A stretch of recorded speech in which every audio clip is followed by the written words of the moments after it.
Bueno, buenas tardes a todas y a todos. Es un gusto compartir este espacio vinculado a la presentación del informe sobre el derecho a la educación en Uruguay.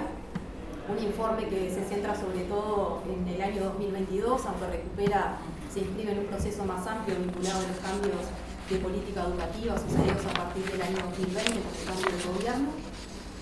Y bueno, una actividad que coincide a su vez con el segundo aniversario del Observatorio del Derecho a la Educación.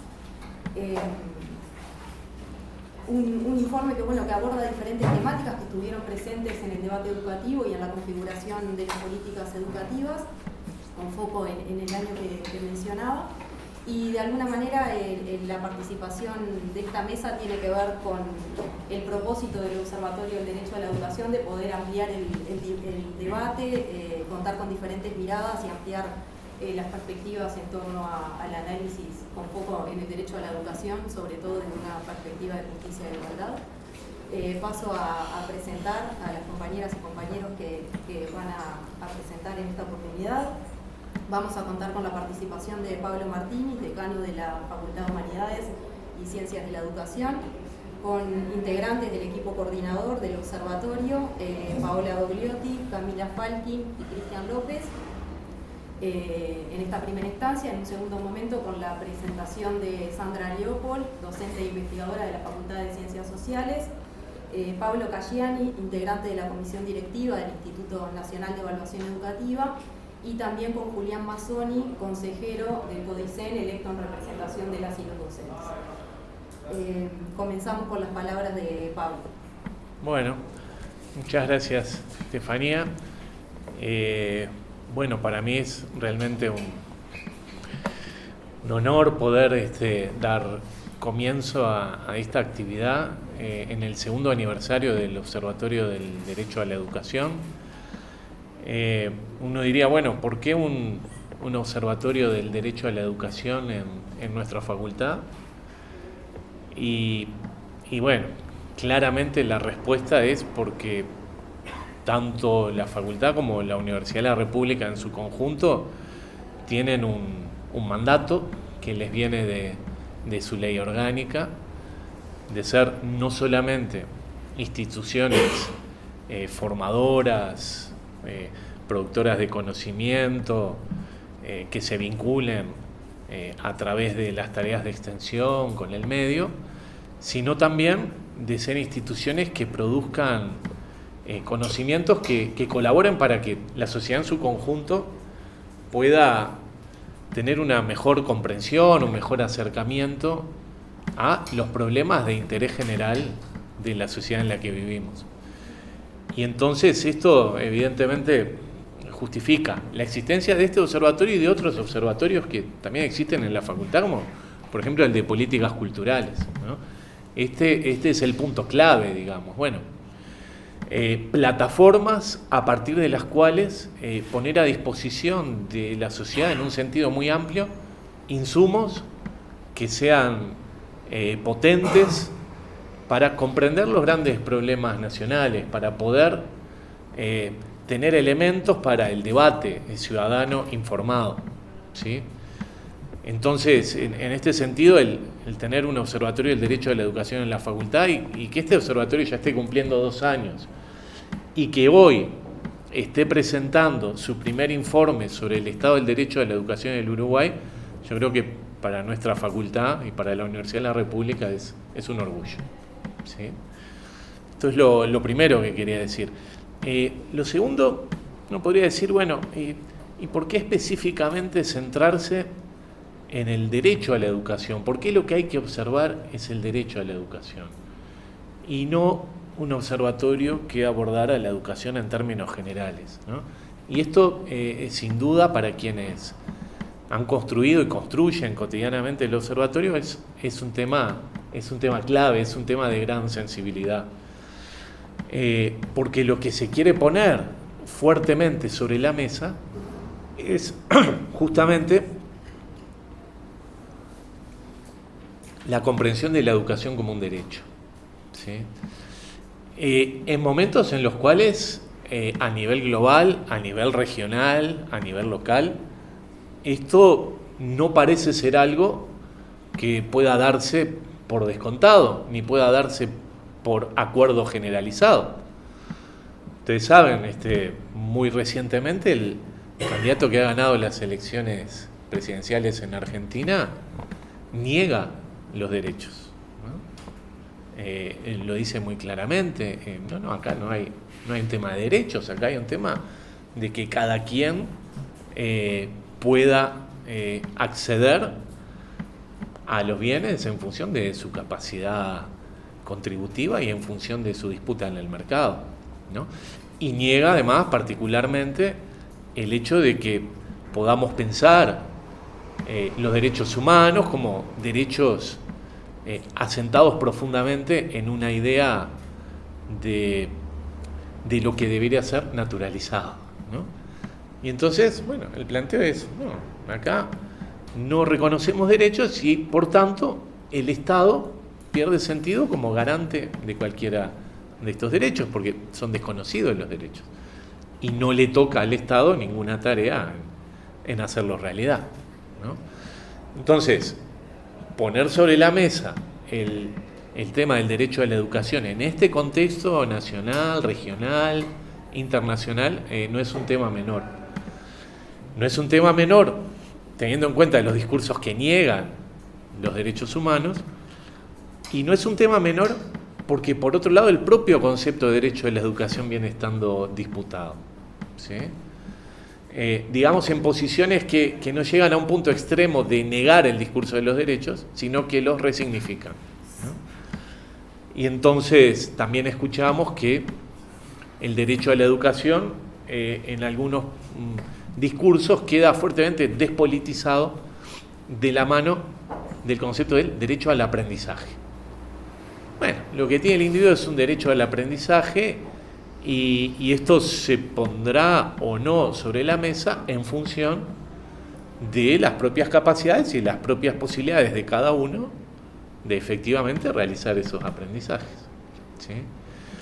Y me consta muy claramente, y está muy claramente presente en el informe, que la noción, la idea de derecho a la educación que coloca el observatorio viene a reivindicar y a colocar fuertemente sobre la mesa el carácter del derecho a la educación como un derecho inalienable de las personas y de los pueblos, y a su vez el lugar del Estado como garante del efectivo acceso a ese derecho, ¿sí?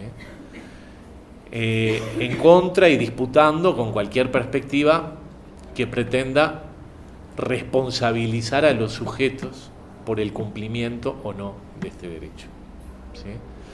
Entonces, para mí es el segundo punto que quiero señalar, que está muy claramente presente en el informe y que sin duda pretendo celebrar, ¿sí? Un observatorio acerca del derecho a la educación centrado en intentar generar insumos para ver cómo efectivamente se produce este derecho y qué lugar va asumiendo el Estado a través de las políticas que desarrolla, a través del conjunto de acciones que lleva adelante para efectivamente hacerse cargo de esta responsabilidad. De esto trata el informe. Ahora se va a presentar y luego vamos a tener un panel destacadísimo de colegas que lo van a comentar. Yo simplemente quiero poner este titular y decir por qué desde la facultad nos parece tan importante el trabajo en esta línea. Y quería hacer una tercera cuestión para terminar, que tiene que ver con un derecho a la educación que no está estrictamente tematizado en el informe, que quizás en el futuro, en el desarrollo, en el crecimiento del observatorio sí pueda empezar a estarlo, que es el derecho a la educación superior, ¿sí? Digámoslo, el derecho a la universidad, por decirlo de un modo genérico que pueda englobar todas las instituciones de educación superior. El proyecto que sostiene el observatorio en sí mismo no están todavía trabajando sobre ese derecho, pero a mí me parece muy importante en una instancia en la cual un observatorio universitario está trabajando sobre el tema del derecho a la educación, hacer referencia a que nuestra legislación todavía no recoge, ¿sí?, el carácter de derecho de la educación terciaria y de la educación universitaria, como sí lo hacen otras legislaciones en otros países, ¿sí? Esto yo creo que debería ser parte de una agenda de desarrollo educativo en un futuro próximo, entendiendo y ubicando el derecho a la educación terciaria, superior, el derecho a la universidad, no solamente como el derecho a acceder a la formación que las instituciones terciarias universitarias brindan, que es una parte del derecho a la educación. A veces reducimos el derecho a la educación superior al derecho a acceder a una formación, ¿sí? Nosotros vivimos en un país en el cual todavía no hemos logrado que más del 50% de nuestros jóvenes entre 21 y 23 años culminen el bachillerato. Por lo cual, difícilmente podamos tender a una universalización de la educación terciaria, superior, universitaria. Tenemos mucho camino por andar. Pero lo que a mí me interesa poner sobre la mesa es que pensar también el derecho a la universidad es pensar también el derecho que la sociedad y sobre todo que los sectores populares tienen de interactuar con las instituciones de educación terciaria, superior y universitarias, y de recibir lo que estas instituciones pueden tener para aportar en procesos de diálogo de saberes, de crecimiento y de desarrollo conjunto, porque eso también tiene que ver con satisfacer el derecho a la universidad. Que la universidad efectivamente esté aportando de una forma, siempre por supuesto no pensando que posee un saber absoluto, ¿no? Sino que tiene unos saberes para poner en circulación y en diálogo con otros saberes que circulan socialmente, ¿no? Pero quiero decir, pensar el derecho a la universidad también como el derecho que tiene la sociedad y sobre todo los sectores populares, que en principio aparecen más lejanos de acceder a formarse en la universidad, de recibir también y de interactuar con la universidad. Por eso, a mí me parece que, entre muchísimas otras cosas, ¿no? Pero para ceñirnos a lo que estamos presentando hoy, la presentación de este informe es parte de los mecanismos, de las formas a través de las cuales se hace efectivo también el derecho a la universidad, recibiendo aportes, recibiendo insumos que permitan intervenir críticamente en las disputas por los procesos sociales, por los procesos educativos, en sociedades que por supuesto son, o en una sociedad como la nuestra, que por supuesto es profundamente desigual.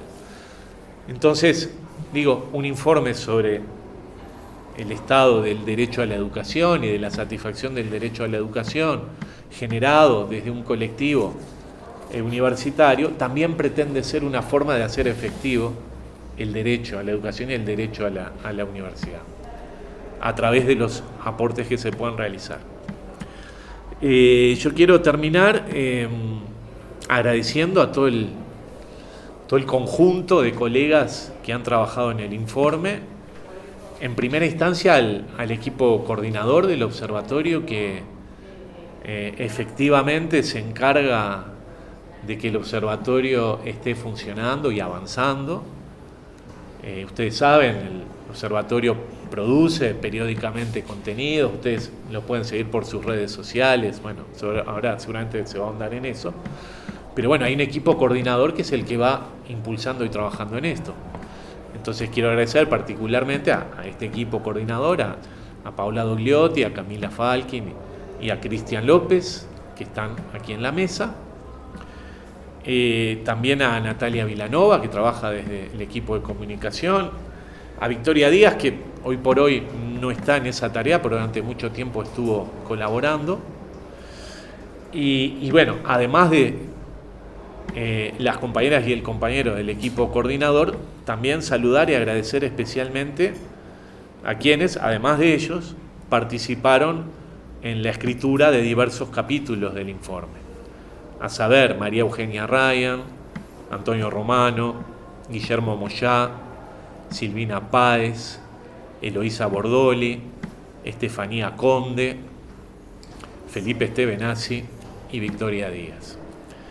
Agradecerles profundamente porque, bueno, el hecho de que podamos estar presentando este informe tiene que ver con un trabajo, y me consta que un trabajo sistemático, esforzado de todo este grupo de compañeros y compañeras.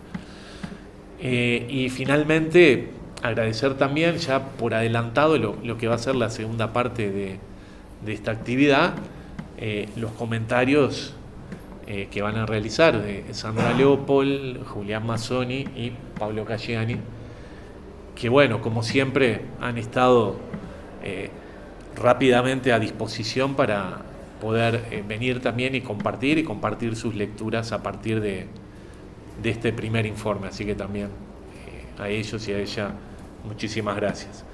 Así que, bueno, dejo aquí, agradezco también la presencia de todos ustedes y no me queda más que reafirmar el compromiso también de nuestra facultad de avanzar en caminos que permitan, a partir de la producción sistemática de conocimiento, de la enseñanza, de las tareas de extensión, de las tareas de asesoría y del trabajo con diversas comunidades, aportar nuestro pequeño granito de arena para también la construcción de una sociedad cada vez más justa y más igualitaria. Así que, bueno, bienvenidos, bienvenidas, muchas gracias y pasamos al informe entonces.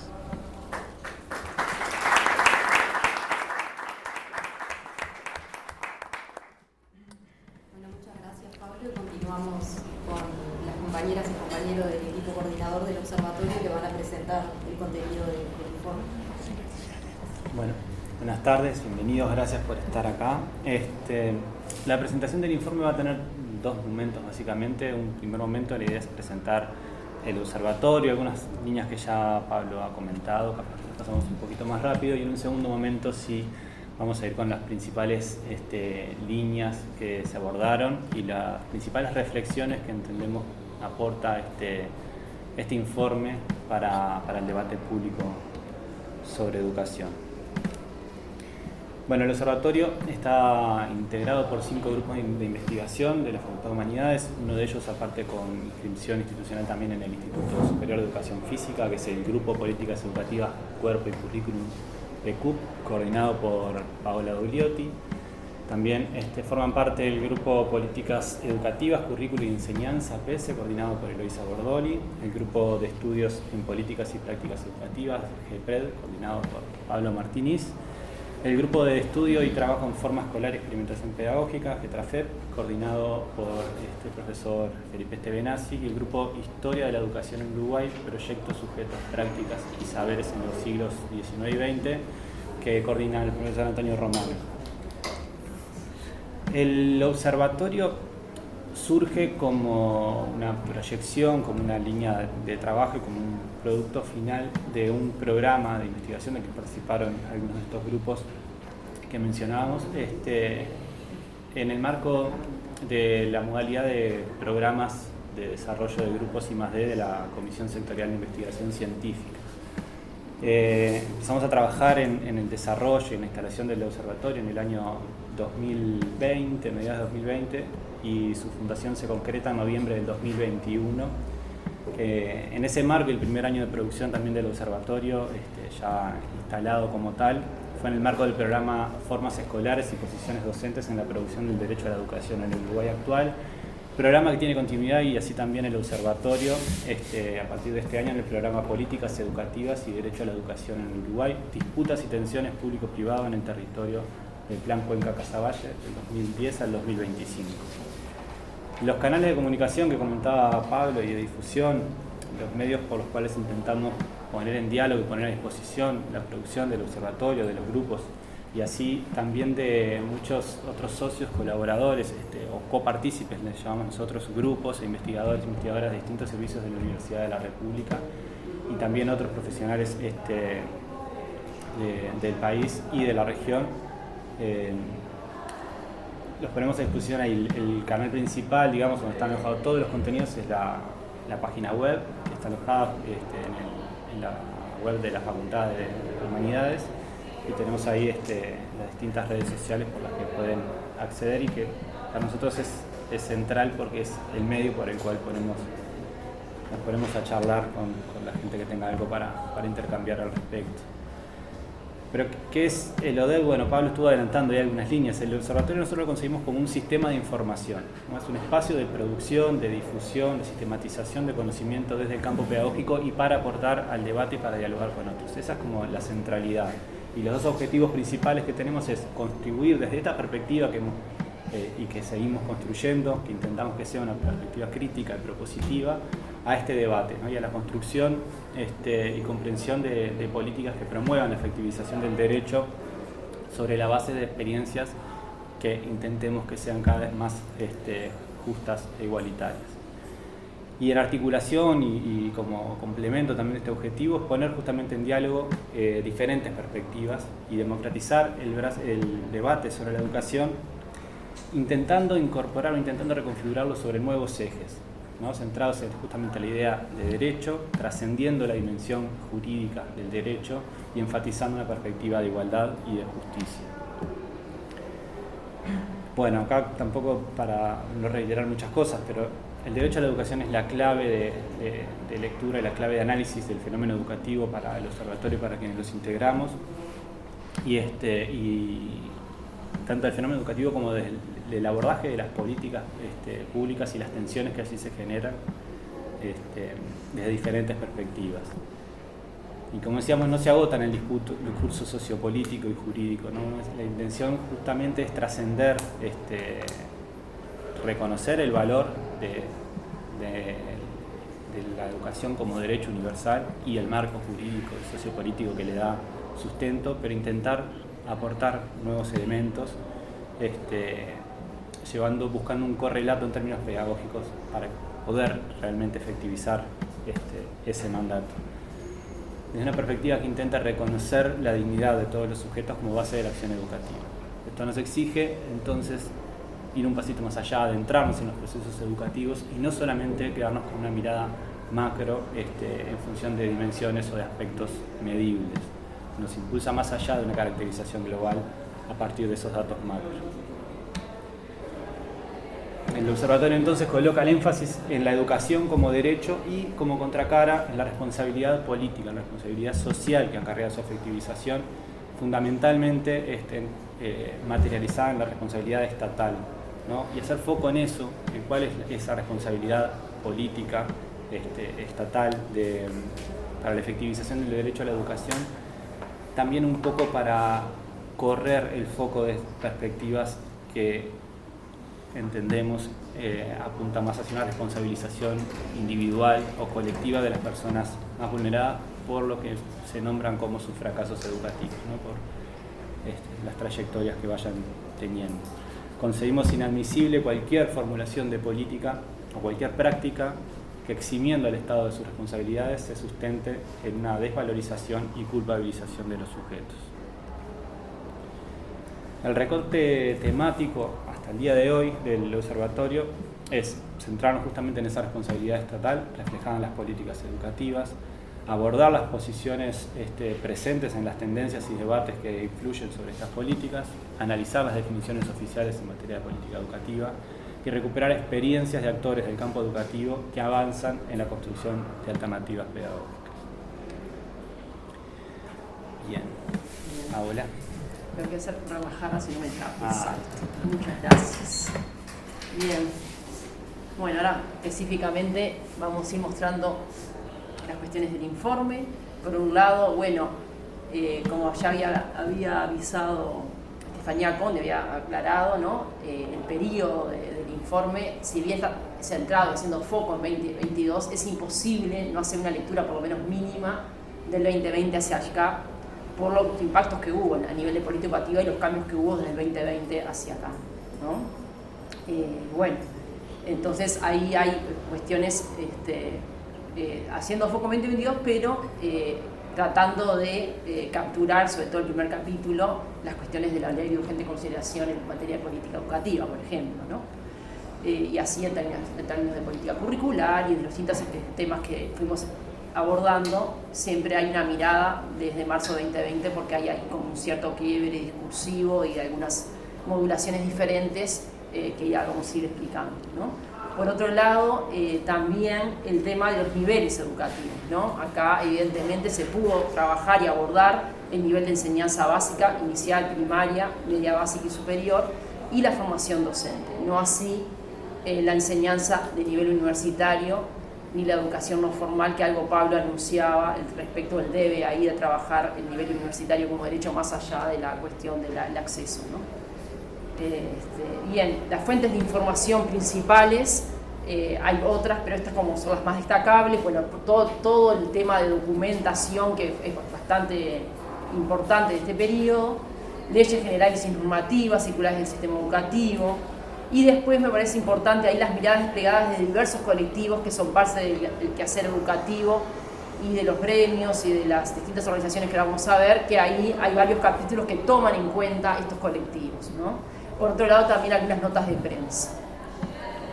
Bien, la estructura del informe, justamente hay un punto de partida, ¿no? Que un poco lo trabajaron Camila y Cristian, que son los coordinadores del observatorio, forman parte del equipo coordinador desde el inicio y continúa por lo menos hasta este año. Vamos a ver el año que viene si hay algún cambio. Después un segundo capítulo sobre el gobierno de la educación, y ahí lo llevó adelante María Eugenia Arraña y Antonio Romano. Otro capítulo específico sobre trayectorias escolares, ¿no? Abordado por Guillermo Moyar y Silvina Páez. Otro sobre políticas curriculares por Luisa Bordoli, Estefanía Conde, quien les habla, y Silvina Páez. El trabajo docente, las condiciones de trabajo, la cuestión de la laicidad, ¿no? Por Estefanía Conde y Camila Falkin. Debates y perspectivas de colectivos organizados. Ahí lo llevó a cabo Felipe Estevenace y Victoria Díaz. Y bueno, después un capítulo de consideraciones finales, que eso fue elaborado en forma colectiva, tomando cada punto. Nos vamos a remitir por la extensión y para darle la palabra justamente a los que vienen desde afuera a mirarnos y hacernos una valoración del informe.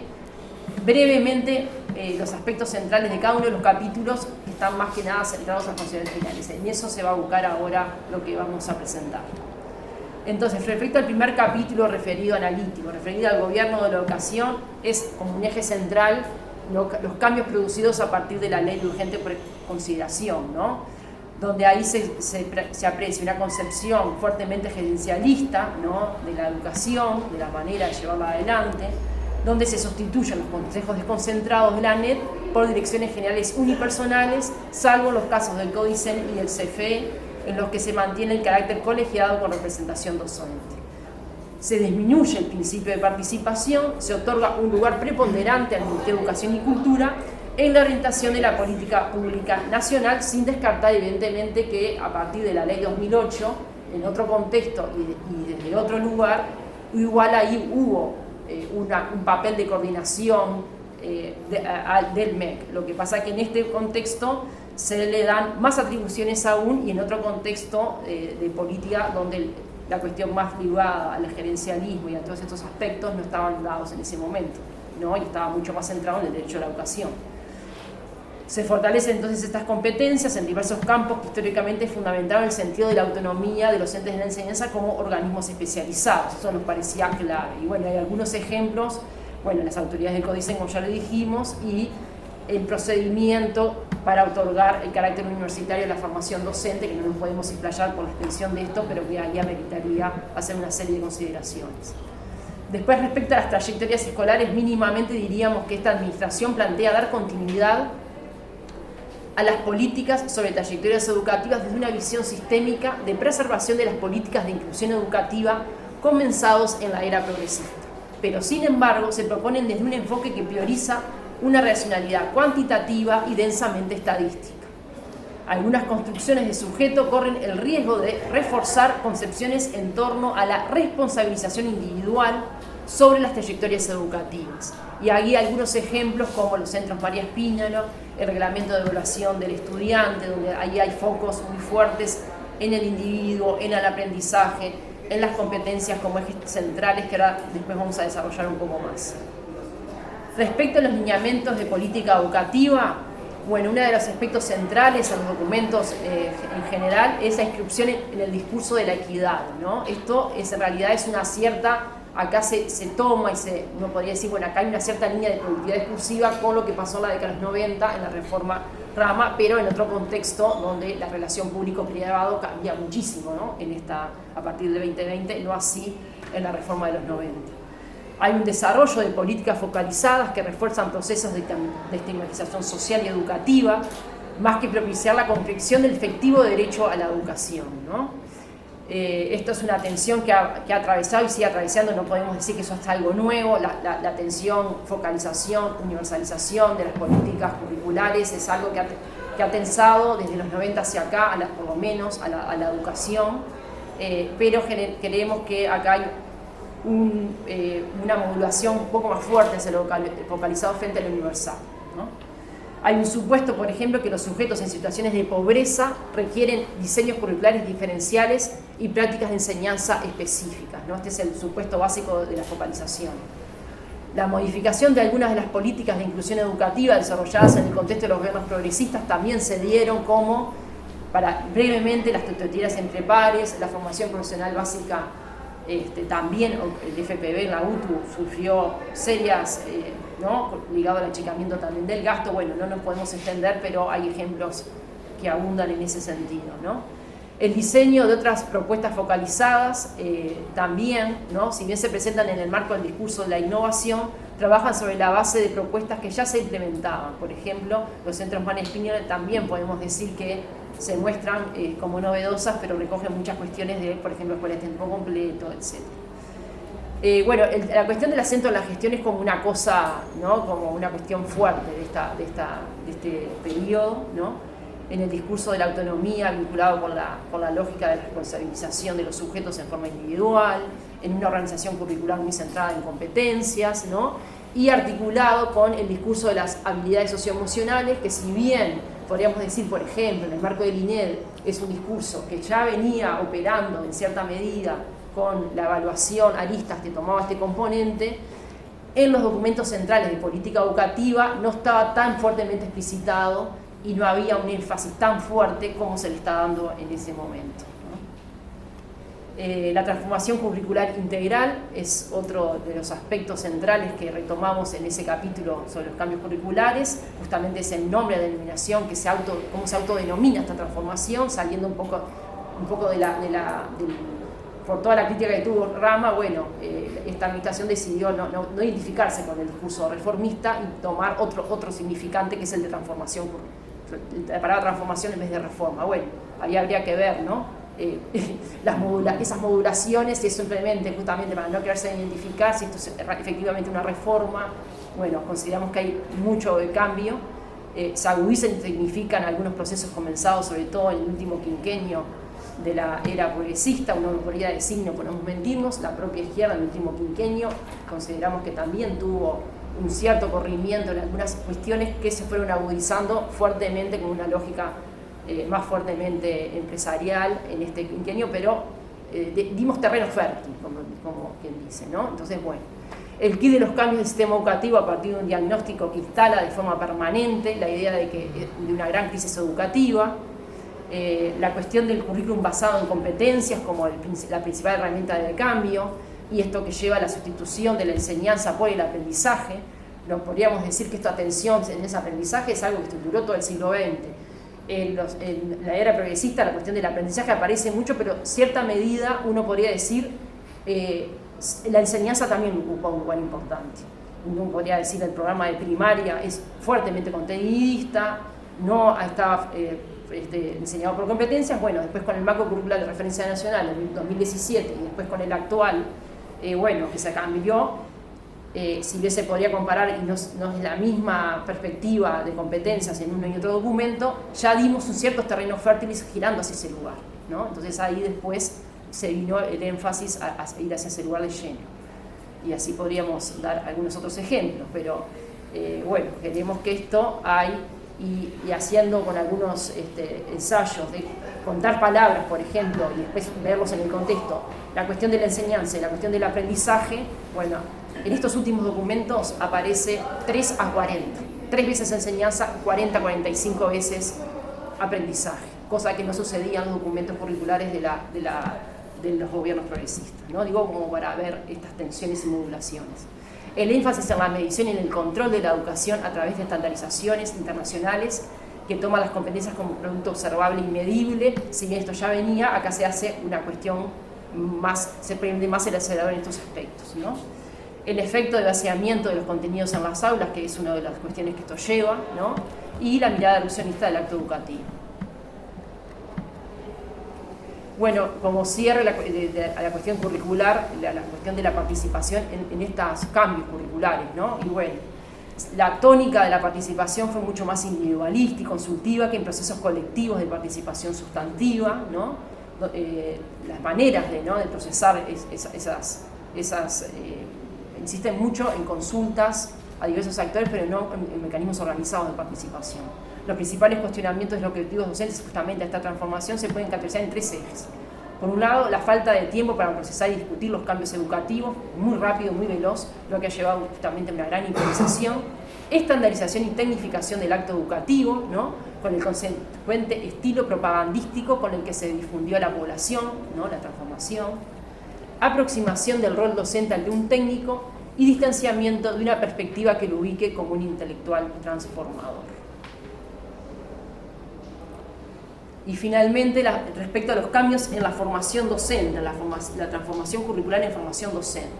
Por un lado, la jerarquización de los estamentos técnicos e individuales de docentes seleccionados y enfoque top-down, reducción al mínimo de procesos deliberativos y propositivos de los ámbitos colectivos, por ejemplo, la Comisión de Enseñanza, Desarrollo Curricular, los departamentos e institutos académicos, las asambleas técnico-docentes, ¿no? Todo esto al mínimo, ¿no?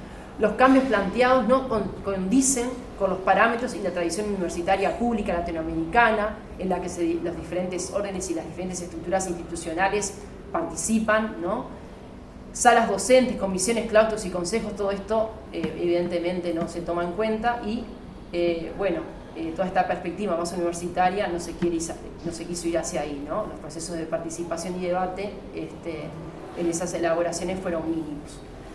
Están también estos cambios en la formación docente en consonancia con las modificaciones que introduce la LUC referidas a la nueva y original modalidad de otorgar carácter universitario a la formación docente, ¿no?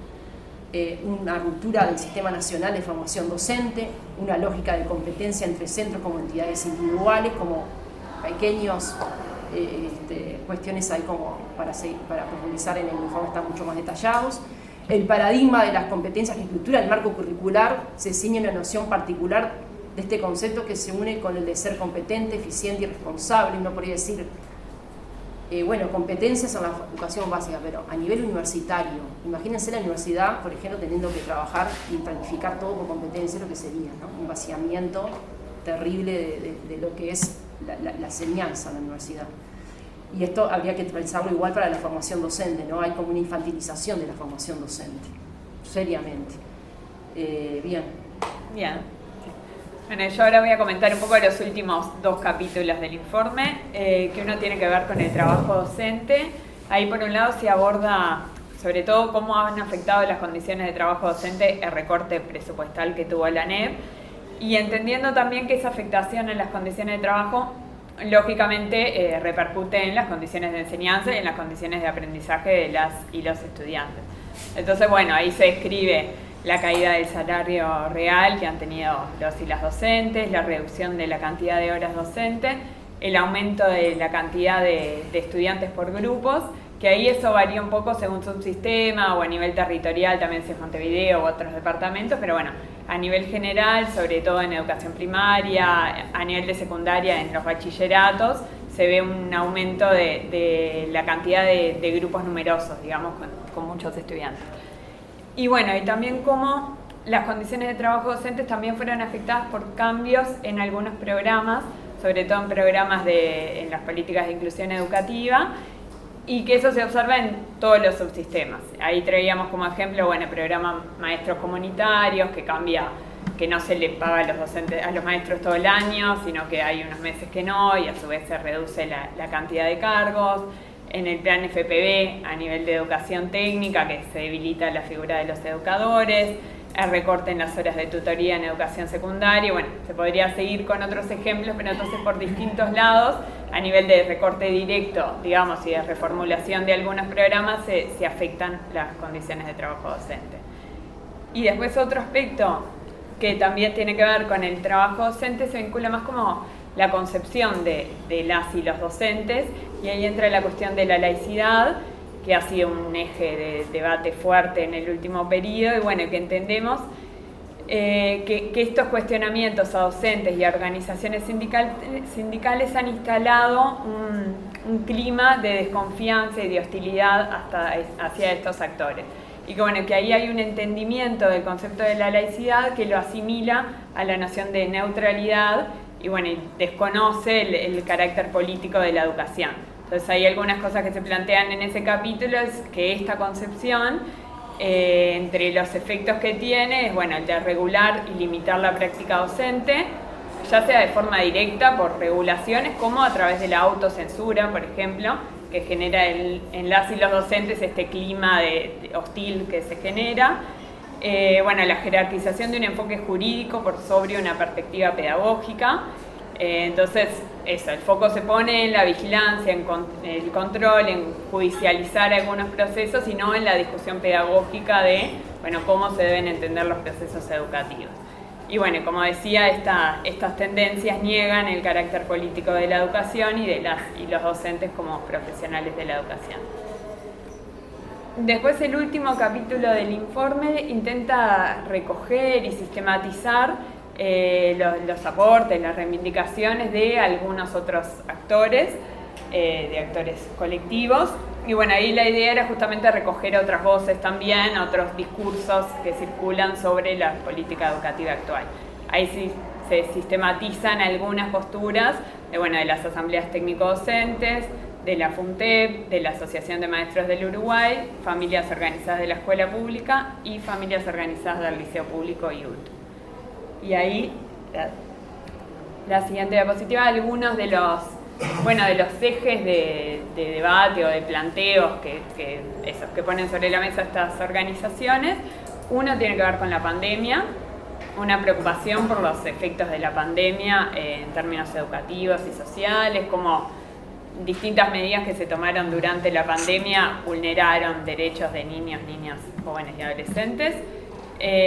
También estas organizaciones, con distintas posturas, estoy haciendo un recorte grueso, cuestionan la pérdida de espacios de participación de los docentes en distintos ámbitos de gobierno de la educación.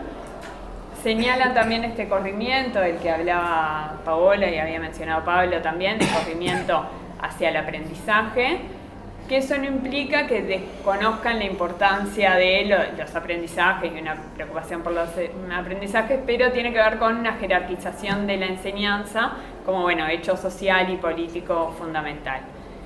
Y por otro lado plantean dudas sobre la sostenibilidad de un proceso de transformación que no tiene en cuenta a los y las docentes en su formulación, en su diseño, y que no brinda ni los tiempos ni los espacios para que los actores puedan plantear sus posiciones. Docentes, familias, estudiantes y otros actores.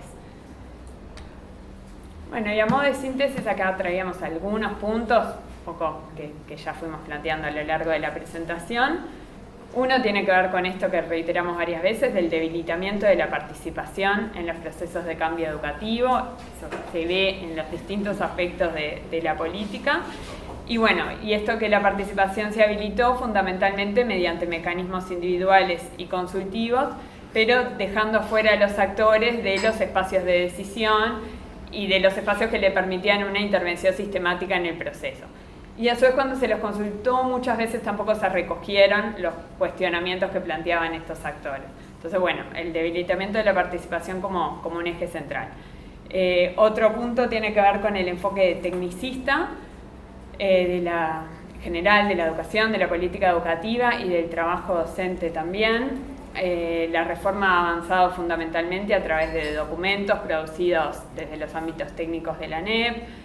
A nivel de los docentes se los relega un rol de ejecutores de la política y se refuerzan lógicas vinculadas a la estandarización de su trabajo, una primacía de la gestión sobre la dimensión pedagógica. Después también entendemos, bueno, que los ejes transversales de estos cambios tienen que ver con una mirada gerencialista de la educación, que hay algunos elementos que venían de periodos anteriores de gobierno, pero bueno, que en este gobierno se refuerza, se profundiza y que abarca también otros aspectos que antes no estaban impregnados de esa lógica gerencialista. De ahí se desprende, bueno, un enfoque jerárquico del gobierno de la educación, que como decíamos expulsa a los y las docentes de los espacios de participación, una racionalidad cuantitativa que mira la educación a partir de los aspectos observables y medibles, y bueno, y una responsabilización individual de los sujetos, una mirada meritocrática que responsabiliza a las y los estudiantes por sus procesos de aprendizaje, pero también a las y los docentes los torna responsables de los resultados de aprendizaje de los estudiantes. Entonces, en general entendíamos que todos estos aspectos que se desarrollan con mucha más profundidad en todos los capítulos del informe, bueno, lo que hacen es debilitan las respuestas políticas que puede dar el Estado para garantizar el derecho a la educación. Bueno, por ahí. Muchas gracias.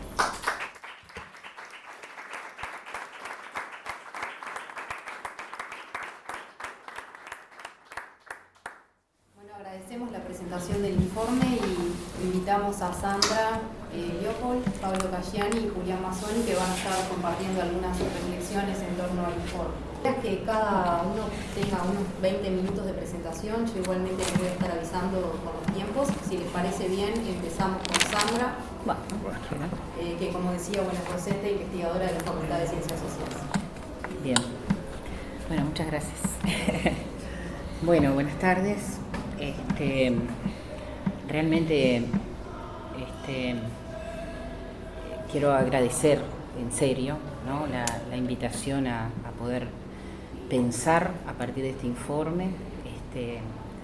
Estos productos siempre son como una especie de pausa, ¿no?, que uno hace, ¿no?, y tiene una foto delante en algún sentido, ¿no?, que ayuda muchísimo a pensar y muchas veces también a salir de la celeridad, ¿no?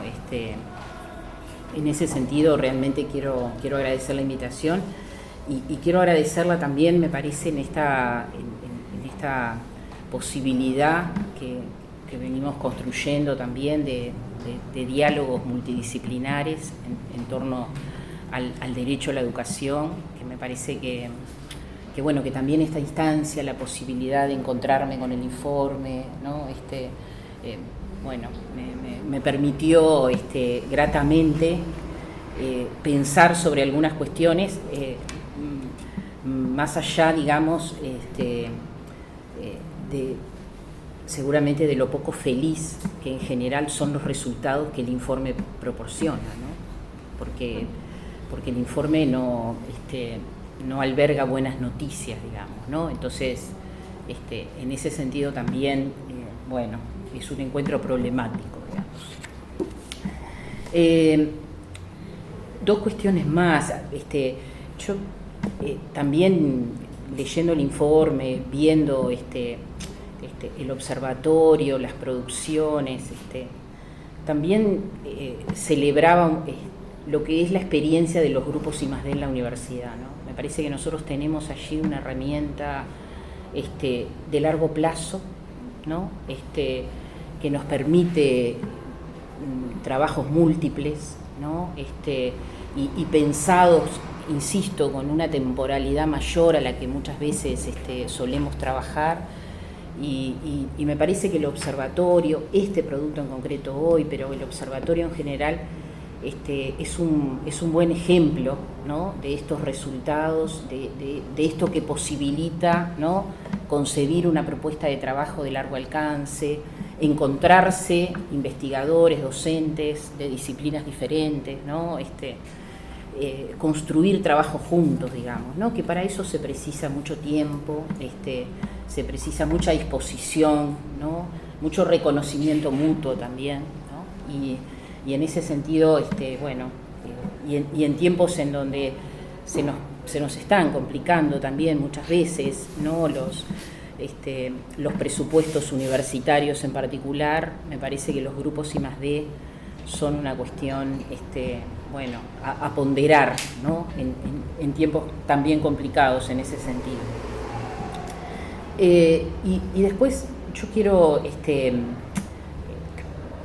realmente reconocer el trabajo de los compañeros y de las compañeras en el sentido no solo de que estamos ante un documento que es preciso, que es riguroso, sino que además es un documento muy bien escrito y de muy buena comunicación, ¿no? Y yo quiero recuperar esto porque me parece, y tiene algo que ver con algo que Pablo decía, pero me parece que estos instrumentos, además estos textos, son textos valiosos para el diálogo extramuros de la universidad. Entonces, me parece que una escritura como la que tiene el informe es de muy buena posibilidad de divulgación, de conversación con otros fuera de la universidad también, ¿no? Y en ese sentido, bueno, creo que tienen un material muy interesante, muy interesante.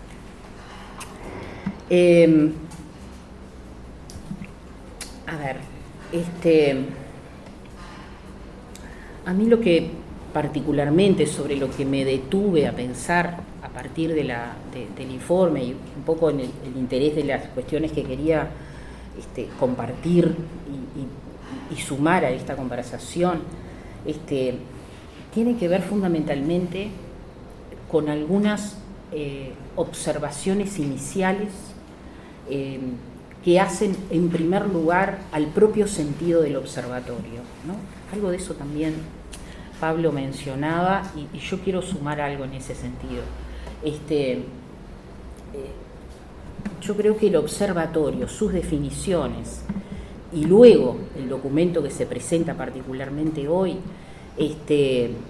nos da una buena oportunidad, más allá de que es un término complicado, ya veremos después, pero nos da una buena oportunidad para identificar un par de elementos que yo creo sustantivos en un momento, seguramente todas las épocas lo han sido, pero esta particularmente, que alberga una gran disputa de sentidos, ¿no? Yo siento que estamos colocados en un momento muy exigente en ese sentido, ¿no?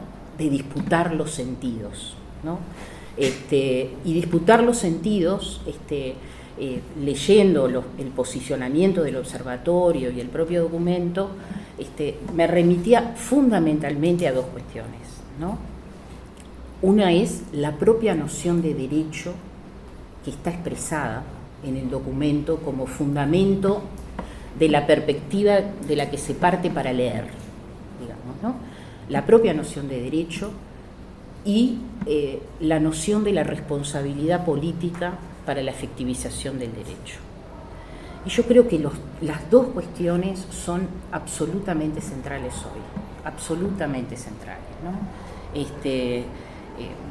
En función de algunas de los, bueno, de los debates en los que estamos colocados, en las tensiones, en los dilemas, cuando no en los forcejeros directamente, ¿no? Ya pasando a niveles un poco más complicados, pero ¿no? de disputar sentido, que en definitiva es sobre el derecho a la educación, pero es en última instancia acerca de la sociedad en la que queremos vivir, ¿no? Entonces, creo que estas dos cuestiones a mí me resultan absolutamente claves para pensar algunas de las cuestiones que luego transversalizan el informe y a las que me quiero referir por lo menos brevemente. En primer lugar, ¿no? El observatorio, y es algo que estaba colocado aquí ya, se define desde su propósito de contribuir desde una perspectiva crítica y propositiva al debate educativo y a la construcción y comprensión de políticas que promuevan la efectivización del derecho a la educación en Uruguay. Y hay otra aclaración que incluso me parece que es central y que los compañeros lo hacían ahora en la exposición y las compañeras lo hacían en la exposición, es que se trata de una perspectiva centrada en una idea de derecho que trasciende la dimensión jurídica y enfatiza una perspectiva de igualdad y justicia. Yo creo que este punto de partida es crucial si nosotros también consideramos que habitamos, ¿no? A mí este posicionamiento me recordó algunas formulaciones muy viejas, ¿no? Pero pensaba, por ejemplo, en las observaciones de Alexander Barata, ¿no?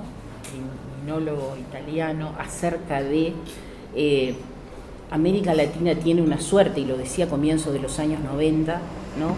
De separación entre la vida y el derecho, ¿no? Aquí la vida y el derecho tienen dificultades para vincularse y para encontrarse, ¿no? Muchos años después, Eduardo Bustelo, en discusiones sobre educación también y sobre infancia, ¿no? Decía, bueno, quizás lo más grave que nos pasa es que acá la vida no tiene ni siquiera la protección del derecho, ¿no? Pero este posicionamiento que de alguna manera traía con énfasis, ¿no? Que no estamos haciendo referencia a un enunciado del derecho a la educación formal, vacío, caricaturesco, ¿no? Sino que hay un posicionamiento político en relación al derecho a la educación, ¿no? Que pretende reconocer fundamentalmente o debatir acerca no del enunciado, sino de la efectiva realización. Y eso a mí me parece que es absolutamente importante, ¿no? Y es un punto de partida del informe para leer cómo va a leer después, ¿no? Porque estos días, ¿no? Está Teresa allí que no me deja mentir, pero estos días que estuvimos toda la semana con la Carpa de los Derechos y plataforma, ¿no? Recordábamos 30 años de la Convención Internacional de los Derechos del Niño, enunciados, ¿no? De los niños y niñas, adolescentes, sujetos de derecho, ¿no? Y la constatación enfática, recurrente, ¿no? De que los más pobres en este país siguen siendo los niños, ¿no? Entonces, por un lado, el discurso abarcativo que se ha multiplicado, que no hay ninguna afirmación en relación a la infancia que no comience reconociendo su condición de sujeto de derecho. Pero estamos muy distantes de que eso sea una efectiva realidad, digamos, ¿no? Y no solo no es una efectiva realidad, sino que además conjugamos en relación a la infancia y la adolescencia además las perspectivas más punitivistas, ¿no? Entonces, peores condiciones de existencia, punitivismo, pero mucho discurso sobre los derechos. Entonces, me parece que el posicionamiento del documento como lentes con los que va a leer es precisamente reconocer que no se está solo ante una disputa semántica, que siempre también lo es, ¿no? Sino que se está ante una disputa por el efectivo, ¿no? Cumplimiento de los derechos.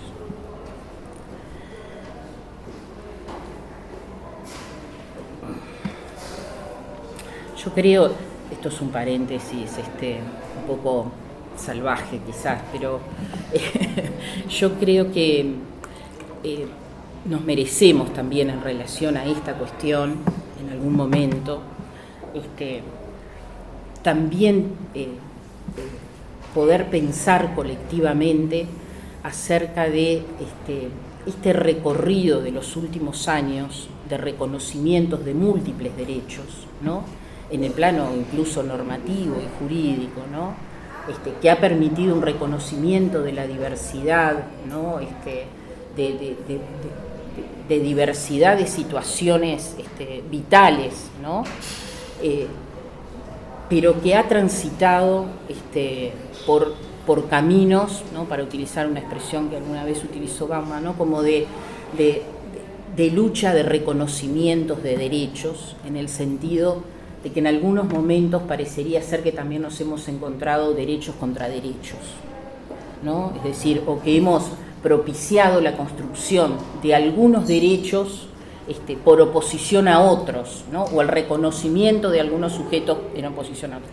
Yo creo que en algún momento estas guerras de reconocimiento de derechos, que ha sido el camino seguramente posible, factible, de reconocer, ¿no?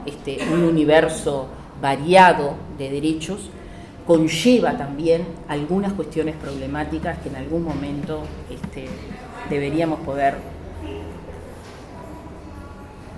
pensar también al momento de discutir el efectivo ejercicio o cumplimiento de esos derechos.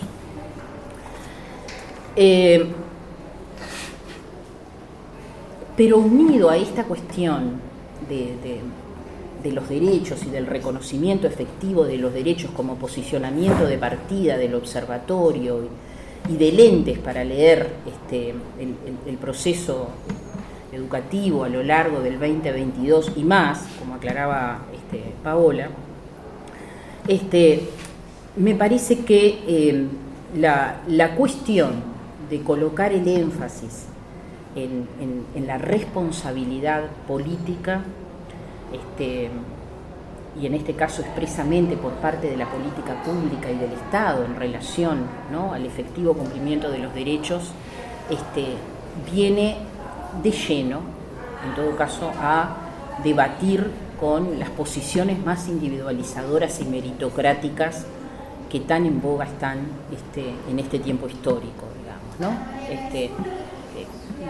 Ejemplos hay de más, ¿no? Y sobre todo la vecina orilla nos proporciona muchísimos ejemplos cotidianamente, pero más allá de ello, ¿no? Convengamos que los procesos de individualización, ¿no?, entendidos en clave de, en definitiva, es y somos cada uno, cada una de nosotros los responsables, ¿no?, del devenir de nuestra existencia, ¿no?, ya sea para el éxito o para el fracaso, pero sobre todo para el fracaso, ¿no? No constituye una innovación pospandémica, ¿no? Claramente estamos ante procesos de larga duración. Sin duda que aquella expresión que de alguna manera fue inaugural, como inaugural de época, ¿no? Que seguramente muchos de nosotros y nosotras recordamos, de Margaret Thatcher, cuando hacía aquella referencia de no hay más sociedad, lo que hay son individuos, ¿no? Marcó un punto seguramente de inflexión considerable, ¿no?, para pensar, digamos, que se abría un tiempo diferencial, ¿no?, en relación a colocar en cada quien, ¿no?, la responsabilidad de su existencia, ¿no?, a partir de considerar que dejaban de existir, ¿no?, toda responsabilidad pública, ¿no?, por la felicidad pública, digamos, ¿no? Todo aquello que tanto también aprendimos con Castelo, aprendimos ¿no?, en relación a los sujetos por defecto y demás. Me quedan 5 minutos, o sea que voy a hacer algunas breves cuestiones.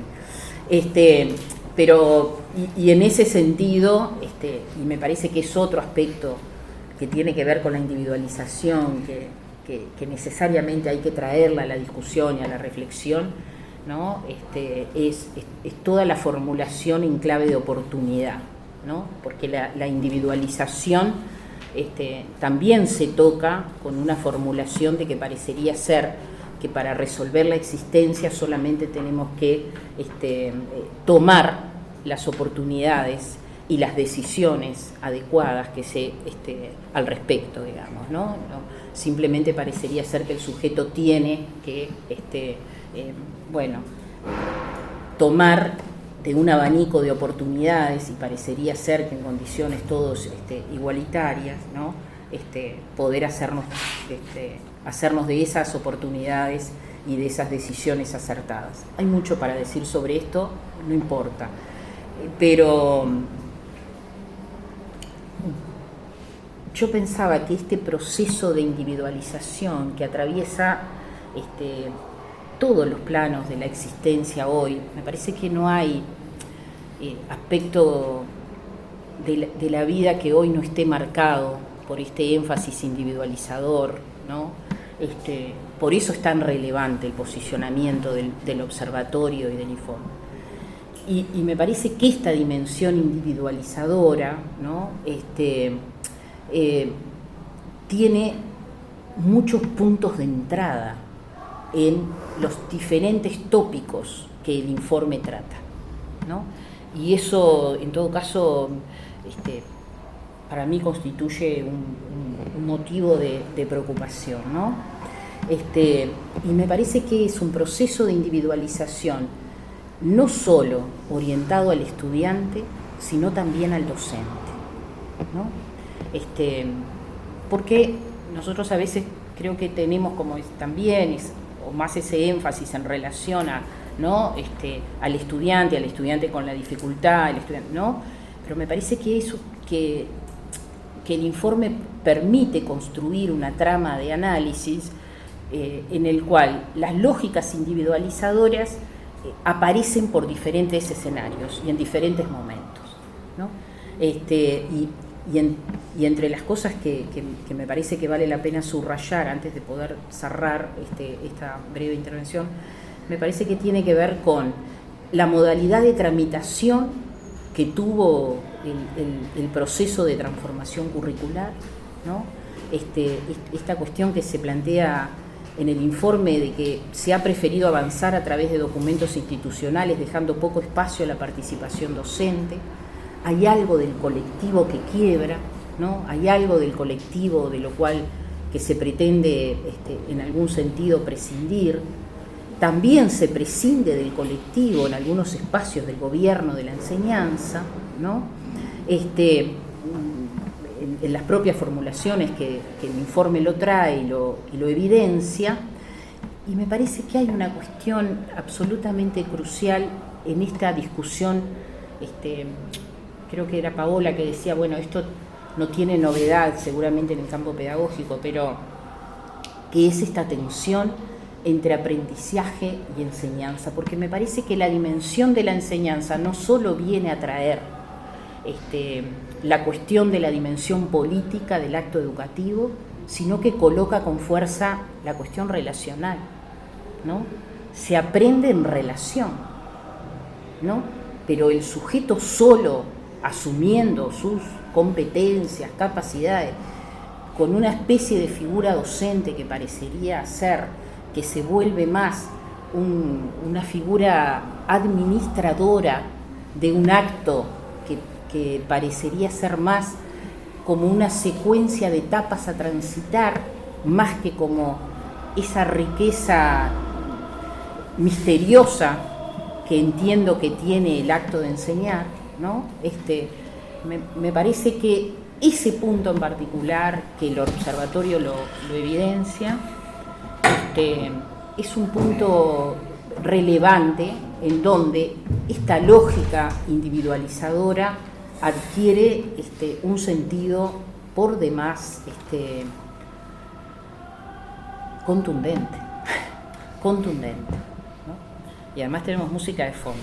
Y ya cierro con esto y la discusión sobre focalización, universalización, que también está presente, ¿no? Y que está presente y que es una discusión en la que venimos embarcados hace décadas, sin lugar a dudas, ¿no? Y que concibe, ¿no? De alguna manera un tratamiento diferencial, ¿no? Para los procesos educativos, que claramente marca las condiciones socioeconómicas, una línea divisoria al momento de concebir las estrategias educativas al respecto, me parece que reaviva en el campo educativo, pedagógico, la discusión sobre la dualización para todo el sistema de protección social.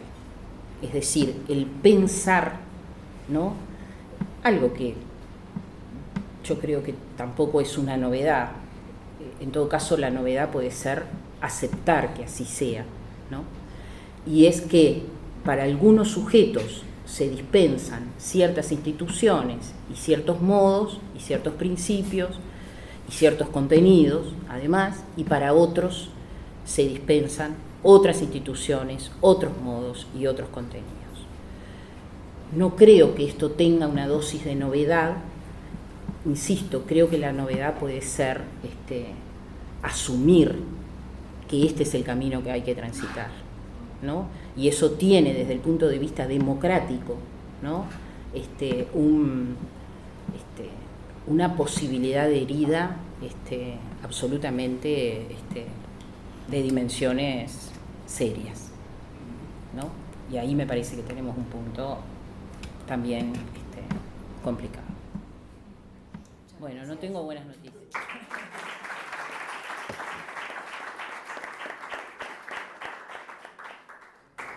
Bueno, continuamos con Julián. Bueno, primero agradecer mucho, porque ustedes se imaginarán que escuchar hablar de estas cosas en el ámbito del Consejo Directivo Central no es común. Entonces, he disfrutado del momento que ustedes han planteado, porque obviamente coincido básicamente con los planteos que están acá. Estoy en minoría en el ámbito donde tengo que representar a los docentes de la ANEP, y es muy difícil desde ahí a veces evitar que todo este léxico, los aprendizajes, todo lo que ustedes dijeron no nos vaya penetrando un poco, ¿no? Entonces, encontrarme aquí con ustedes para mí es una verdadera bocanada de oxígeno, y se los agradezco especialmente. Después lo otro, yo creo que hay una cosa que no hemos dicho, que yo siempre lo digo, pero no lo hemos dicho acá, y es que más allá de que hay toda una estructura política que está llevando adelante esto, y de esto pretendo hablar, está la historia que tiene que ver con la historia del neoliberalismo, de la existencia de los think tanks. Y EDUI 21 es un verdadero responsable ideológico de la situación, más allá de que se haya disuelto en presencia de lo que ha terminado siendo los planteos que llevaron adelante. En estos días parece que hay otro nuevo que está surgiendo, pero estoy seguro, yo le decía hoy a los compañeros, que si hacemos la intersección de las personas que estaban en EDUI 21 y que van a estar en el nuevo, va a ser bastante grande. Y por lo tanto me parece que el papel que juega la Universidad de la República, y particularmente la Facultad de Humanidades y Ciencias de la Educación, en este debate es fundamental. No es un tanque de pensamiento, es una facultad de una Universidad de la República autónoma y cogobernada, como no puede ser de otra manera para una universidad latinoamericana, hija de la Reforma de Córdoba, hija y tal vez inspiradora en algún momento. Esta es una cuestión que está interesante para discutir.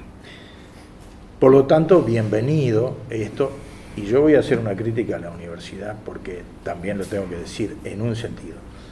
Yo creo que en este momento está bárbaro, pero yo soy uno de los que me decepcioné del papel de la Universidad de la República cuando discutimos la reforma de Rama, y no la vimos al lado de quienes la cuestionábamos tan duramente desde el ámbito. Esperamos muchos pronunciamientos del Consejo Directivo Central y nunca se logró un consenso para tener un pronunciamiento. Creo que ahora las cosas han cambiado. Por lo tanto, todo esto es muy bienvenido, y para esa discusión pública y para oponer a esos expertos que aparecen en estos ámbitos, es fundamental que ustedes desde aquí hagan lo que están haciendo, y eso se los agradecemos profundamente, y creo que la ANEP está en deuda también con la universidad en ese sentido, porque pudiendo teniendo la universidad la obligación, además de hacerlo como señalaba Pablo, a través de los principios que la ley orgánica plantea, ANEP no ha estado receptivo a ese intercambio. Eso ya lo hemos conversado y me parece que es muy importante y que abre un espacio importante, inclusive con algunas diferencias que se han producido en torno a la formación docente, de la cual todos debemos aprender. Yo voy a decir algunas cosas que me parece que hay que decirlas respecto al derecho a la educación por lo siguiente. Nosotros recién asumimos en febrero del año 22, es decir, que la discusión sobre la base teórica de la transformación ya estaba dada. Lo que se empezó a hacer fue a producir los documentos de esto que ustedes comentan.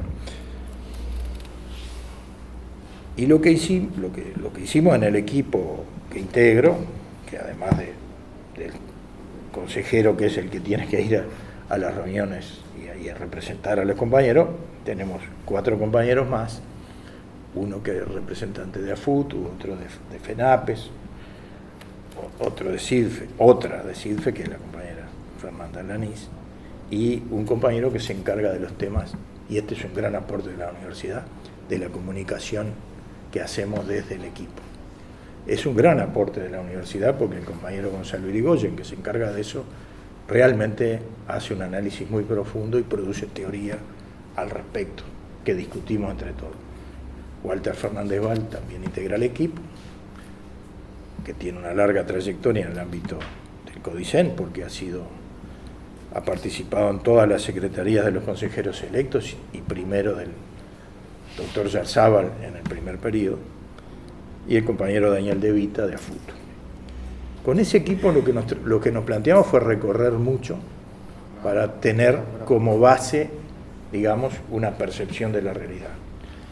Y siempre, yo me acuerdo, me cae muy bien, pero me acuerdo de León Felipe, porque a veces nos dicen que no sabemos nada. Y León Felipe dice, yo no sé muchas cosas, es verdad. Digo tan solo lo que he visto, y he visto 2 puntos y los mata. Bueno, nosotros hemos recorrido el país de punta a punta. Ayer el viernes dejamos para último el departamento de La Valleja, que es el mío, para que no crean que hago distinciones a favor de mi gente. He visto hambre y frío en los estudiantes de educación media como consecuencia del aumento de la miseria. Miren que he visto hambre y frío. Hemos juntado, junto con otros compañeros, zapatos, porque hay gurises que pasaban frío, y medias, porque iban con calzado roto y sin media. Entonces, esa es una discusión sobre el derecho a la educación. Y he visto maravillas que hacen los docentes para sostener esta situación, cuando son denostados públicamente, a veces por las propias autoridades. Obviamente, ustedes ya señalan, se han ninguneado y se ha dejado de lado todas las condiciones, todas las propuestas que han hecho los docentes, no solo por las condiciones de trabajo, sino por la necesidad de los estudiantes, y después todas las propuestas de tipo pedagógico que se hacen a través de la Asamblea Técnico Docente. Y después hay un problema que es realmente impresionante desde el punto de vista, estoy hablando de educación media básicamente, las organizaciones estudiantiles, los gremios, han pedido sistemáticamente en las ocupaciones ser recibidos por las autoridades para que los escuchen, y no hemos logrado nada más que en contadas ocasiones, y no por todo el Consejo Directivo Central, sino por algunos integrantes del Consejo Directivo Central. Esto se expresa agudamente en el conflicto del Instituto Alfredo Vázquez Acevedo, pero está presente en otros casos. Entonces, aquí los derechos de los niños y los adolescentes han sido sistemáticamente dejados de lado. Después, todo lo que tiene que ver con la actividad sindical y las propuestas, que arranca con la investigación parlamentaria sobre no sé si arranca, pero tiene su punto más agudo en la investigación parlamentaria sobre la situación de las licencias en el ámbito de FENAPES,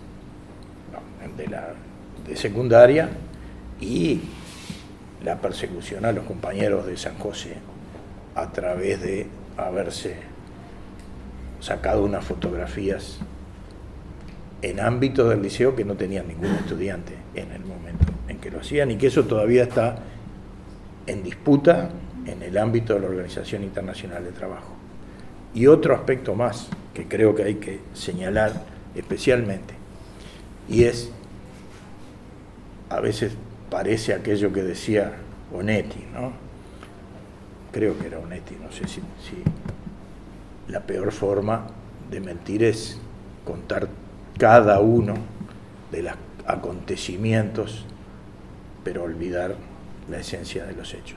Bueno, esto pasa con la negociación colectiva, con la ley 18.508, en el ámbito de la Administración Nacional de Educación Pública, porque se hacen las convocatorias, se conversa, se posterga, se lleva y se trae, y se dice que se está negociando. La compañera lo sabe perfectamente porque hemos tenido la discusión de las unidades horarias de desempeño docente en estos días, y han terminado imponiendo, contra la opinión de los docentes de formación docente, esa forma de elección de horas que ya está generando problemas importantes.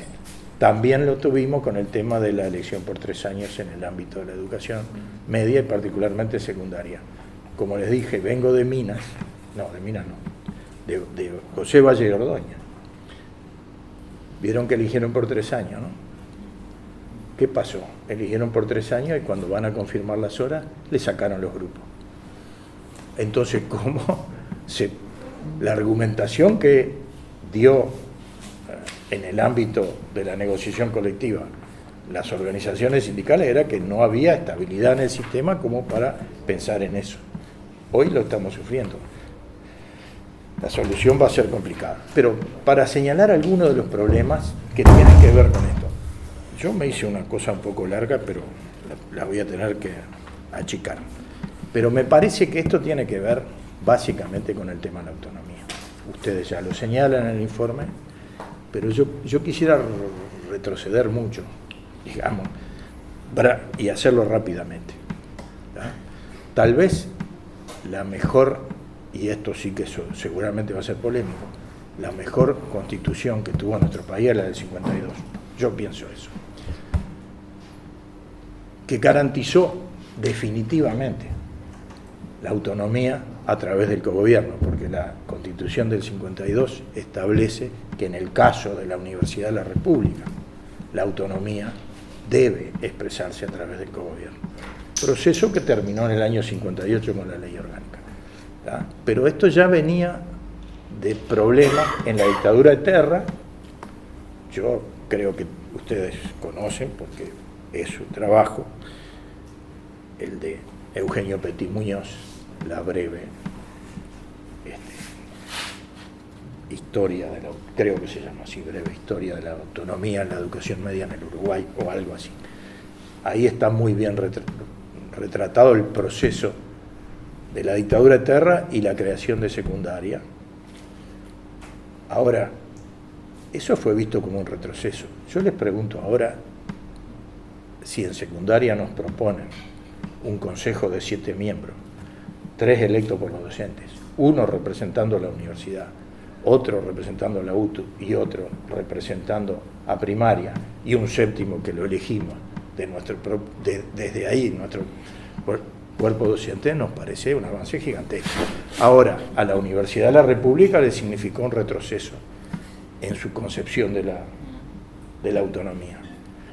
Miremos en el año 42, ya saliendo de la dictadura, la creación de la UTU, con un consejo directivo de 11 miembros, donde estaban representados, además de los trabajadores, las cámaras empresariales, que yo digo, aquellas cámaras no eran las de ahora. Era un país donde la burguesía tenía una visión de país totalmente distinta.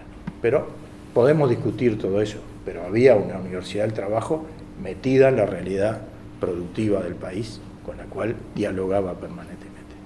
Y teníamos la historia de primaria, que venía desde aquellos tiempos con menos autonomía, porque tenía la designación directa de 5 miembros, pero teníamos consejos autónomos. ¿A quién se le ocurrió? Bueno, se le ocurrió allá en fines de la década del 60, la creación del COSUPEN, que fracasó, pero después vino con la reforma constitucional del 66, y capaz que lo aburro a mi amigo, pero yo esto lo voy a leer porque para mí el diputado Ariel Collazo, no sé si vive Collazo, creo que sí, que vive en España. El diputado Ariel Collazo, en la discusión de la reforma constitucional del 66, nos avisó todo lo que iba a pasar. Lo tengo acá en el libro de Pérez Pérez, sobre los entes autónomos. Resulta que Sanguinetti propone la coordinación. La coordinación no estaba en la Constitución del 52, la propone Sanguinetti. Una efectiva tecnificación administrativa era lo que Sanguinetti decía que quería con la coordinación. Y después dice, respondiéndole Collazo, cuidado con que a título de coordinación de la enseñanza no se traiga nuevo alguna ley de contenido centralista. Cuidado, decimos, después de observar cómo se tratan los entes autónomos, cómo se les quita la autonomía. Cuidado, decimos nosotros, con que a título de coordinación de la enseñanza se le quieran dar a ese Ministerio de Cultura que se crea también en este proyecto facultades que puedan violar la autonomía universitaria. Máxime, cuando hemos visto todo el interés de los redactores del proyecto en darle más facultades al Poder Ejecutivo en detrimento del Parlamento, y máximo cuando existen mecanismos como el de las leyes urgentes que pueden permitir cualquier cosa. Yo leo esto y digo, Collazo, sos un crack. Recuerdo que Collazo era un diputado que venía del Partido Nacional y se incorporó al Frente Izquierda de Liberación, porque era un gran admirador de la Revolución Cubana. Digo, tenemos un proceso, ¿no? Después vino la ley 14.101, con el mismo Sanguinetti detrás de ella, y después creo que en esa lucha contra la dictadura y la magnífica experiencia de la concertación,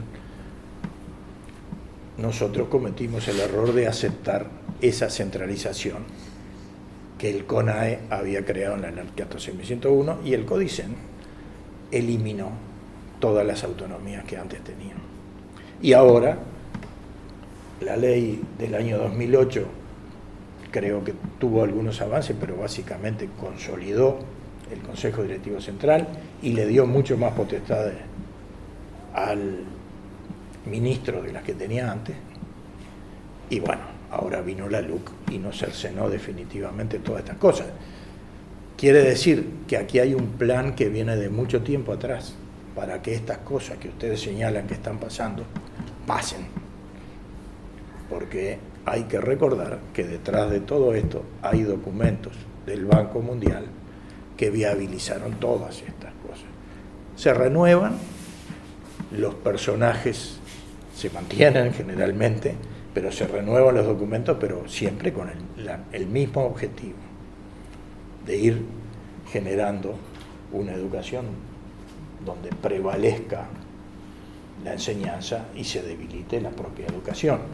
Entonces, es muy importante lo que están haciendo ustedes, yo les agradezco, y para mí, insisto una vez más, se trata de una verdadera bocanada de oxígeno, y además señalar que tenemos por delante nuevos think tanks que van a empezar a plantear cosas. Y ahora, para terminar con León Felipe, me han dormido con todos los cuentos y sé todos los cuentos. Todos nosotros lo sabemos. Así que tendremos que seguir una lucha dura en defensa de la autonomía.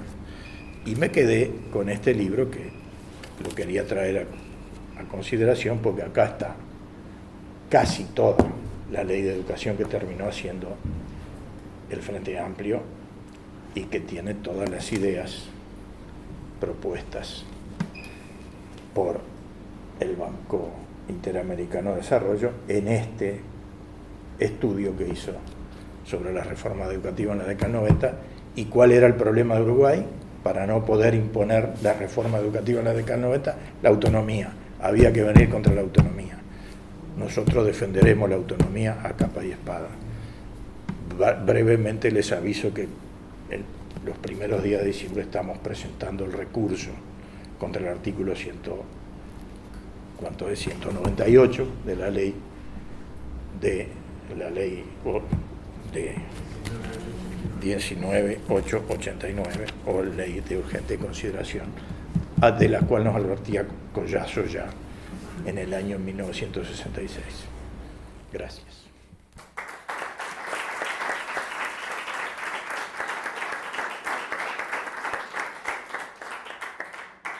Muchas gracias y continuamos con Pablo Cayena. Bueno, en primer lugar, agradecer la invitación a poder comentar esto y felicitar por el trabajo, porque efectivamente el observatorio ha sido, además de en este informe, un actor que empezó a tener voz a partir de su creación. Es decir, no es que la facultad no lo tuviera, sino que había determinados temas que pasaban por abajo del radar.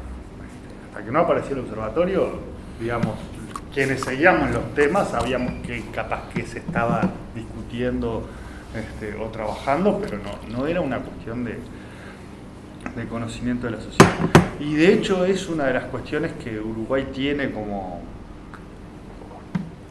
debe, digamos, en términos de construcción de su democracia, que es, bueno, tenemos observatorio de las cosas que nos interesan, ¿no? En este caso de la educación, hoy Pablo mencionó el de cultura, pero digamos, Uruguay tiene un temita con ese tema de cuál es el lugar en la conversación pública de la academia o la sociedad civil, hasta de financiarlo, ¿no? Bueno, esto lo estamos haciendo con un equipo de acá, con un proyecto de allá, y creo que en realidad capaz que hay que como instalar esto en la conversación. Bueno, Uruguay es un país donde sabe vida y obra de cada una de sus 13 millones de vaquitas, cuántos tuvieron en tal lugar, qué comieron, qué no comieron. Ahora, cuando vamos a mirar temas que son relevantes para la sociedad, desaparece la información o desaparecen, o se dificulta esto de los espacios de reflexión. Ya había puesto que es un momento muy oportuno para un informe de este tipo. Primero por esto, ¿no? Que cambió la presidencia de Codicen, que había tenido un estilo de conducción como muy centralizado, muy vertical, y por lo tanto estaba faltando como pasar una raya a ver qué había sucedido. Creo que el informe lo logra muy bien. A mí me parece que es bastante pertinente lo que recorta el informe a la hora de mirar el derecho a la educación como lo define. Y lo planteo porque en realidad muchas veces en los informes o en los trabajos tenemos un montón de páginas que no van, digamos, pero aparecen ahí porque parece que, bueno, que eso lo viste más, y a mí me parece que a veces menos es más. Entonces, los capítulos del informe dicen muy claramente qué fue lo que sucedió en estos 4 años en materia de política educativa y derecho a la educación. Después tengo los reclamos que van al final, no van a ser de 25 años como los demás son, pero efectivamente logra como enfocar en estos temas que fueron centrales para el gobierno y que además son en los cuales gastó más energía, en términos políticos, en términos discursivos, en términos de costos a pagar. Lo otro es que es un informe exhaustivo. Yo pensaba, qué bueno que alguien juntó, ¿no? todo esto en términos de lo que puede ser la formación de grado o la formación de posgrado, o ya las discusiones más de adentro o de los procesos formativos en educación. Y después, bueno, las intervenciones de mis compas han ido como por ese lado, pero yo creo que sí que estamos en un escenario que hay que explicitarlo, donde hay una disputa por las palabras, que es una disputa por los sentidos, que en definitiva es una disputa por qué hace o no hace el Estado. Y esto de novedoso no tiene nada. Y básicamente lo que está arriba de la mesa es un esquema de pensar las relaciones sociedad, Estado, política, que nace con la Revolución Francesa y que asume que la democracia es la menos mala de todas las formas de gobierno, y ahí tenemos bruta disputa, y cada vez que el conservadurismo, digamos, se hace con los resortes del Estado, desviste un santo, desviste otro, o vacía de contenido, digamos, y el informe logra recoger cómo se vacía de contenido. De hecho, sucede en un momento donde esta disputa por los sentidos o por la construcción de sentidos, por las palabras, es tan importante que un gobierno que es muy primo hermano del herrero riverismo, digamos, ¿no? Para no decir que es herrero riverista y con algunos aliados, tiene que utilizar palabras como transformación educativa. Tiene que estar todo el tiempo diciendo que lo que está haciendo es mejorando la educación pública. Es decir, en términos de la construcción de sentido en la sociedad, ellos están en un terreno que no es el de ellos. Y han estado estos 4 años diciendo que es casi todo lo bueno de continuidad que había, ¿no? Entonces la protección de trayectorias, la transformación, digamos, si vos mirás solo el discurso, ¿no? Esto que traía hoy Paola con el tema de, bueno, ¿cuántas veces dice aprendizaje, cuántas veces dice enseñanza en los documentos? Y creo que eso está presente en el informe de una forma además muy descriptiva, muy cuidada en dar cuenta de que sucede esto. Creo que tiene otro aporte interesante, que es sistematiza, da cuenta de los fundamentos, es decir, encuentra aquellos recortes de los documentos o de la prensa, o ¿no? Donde puede rastrearse cuáles son los posibles fundamentos no enunciados de esas acciones, y que en temas que han sido tan como cargados de mucha publicidad o bulla, no sé qué quieran decir, digamos, esto es relevante como para separar un poco el humo de lo que efectivamente pasó. Eso está documentado, eso está trabajado con mucha rigurosidad, entonces me parece que, o entiendo que es un aporte bien interesante en ese sentido.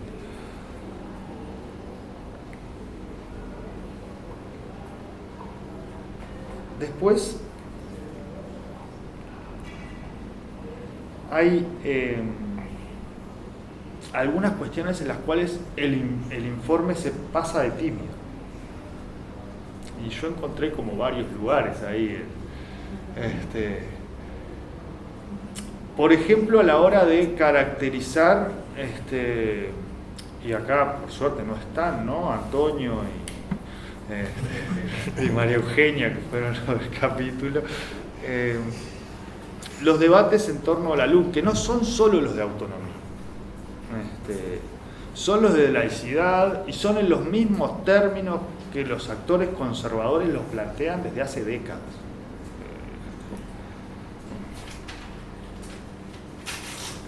Y eso está insinuado, pero no está dicho. Lo mismo con la vinculación entre estos cambios, ¿no? Entre esta perspectiva de el docente como sospechoso, como, ¿no? Que esto está en el capítulo de docente, y lo que es los movimientos de derecha de masas en el mundo, donde instalan esta lógica del docente que adoctrina, ¿no? Escuelas sin partido, el PIB parental, todas las cuestiones, digamos, que venimos viendo, porque además no es que uno le esté atribuyendo intenciones al gobierno de eso, el gobierno lo dijo, es decir, lo dijo el ministro de la Comisión del Senado, lo dijo la senadora Bianchi, varias veces, no una. Es decir, hay actores políticos de primer orden instalando esa lógica, ese discurso, esa perspectiva respecto a la educación pública, que tiene como esas líneas de control. Me resultó muy interesante esto de rescatar las voces de los actores y qué voces trajeron. Las maestras, porque las maestras siempre tenemos razón, pero además siempre traer a las familias, y me parece que esto es también una apuesta bien interesante del observatorio, porque las familias son los principales aliados, las familias son la comunidad, pero las familias afuera. En temas de educación, las familias es como en el quirófano, de la puerta para afuera. Entonces, traer la voz de la familia respecto a lo que son las políticas educativas, el derecho a la educación, no me parece menor, es más, me parece que algún lío se van a comer. Porque efectivamente esta tensión está instalada con mucha fuerza en los docentes respecto a cuál es el lugar o cuáles son las voces de la familia con respecto a los procesos. Y acá tiene que ver mucho cómo se ha construido la profesión docente en nuestro país, pero también tiene mucho que ver esta centralización política que existe en la educación, que es, ¿no? Julián traía varias discusiones de esa, pero tiene que ver con esto de la autonomía técnica, y con cómo los docentes se han apropiado y han disputado y han defendido la autonomía técnica, y atrás de eso las víctimas civiles son las familias y los estudiantes, pero fundamentalmente la familia.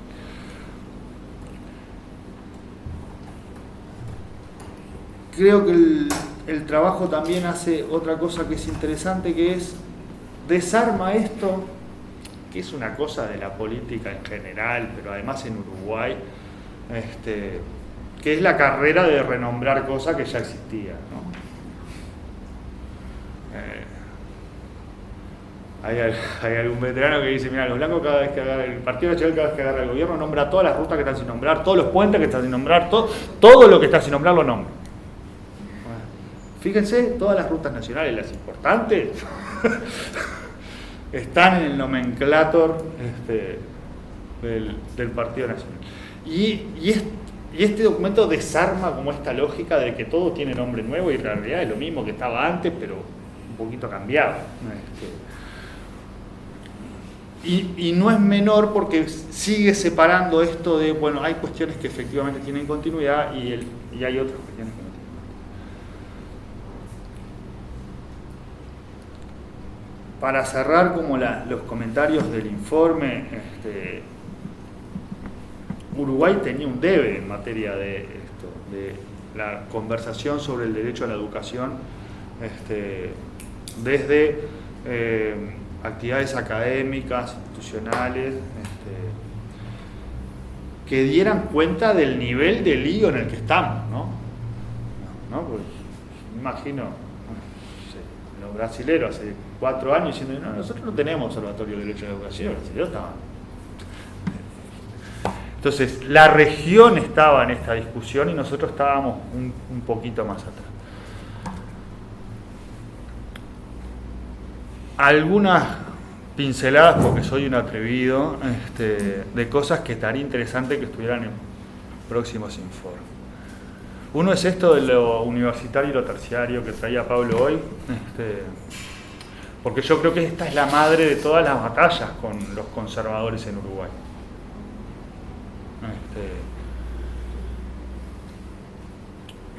Y la razón son los pesos, digamos.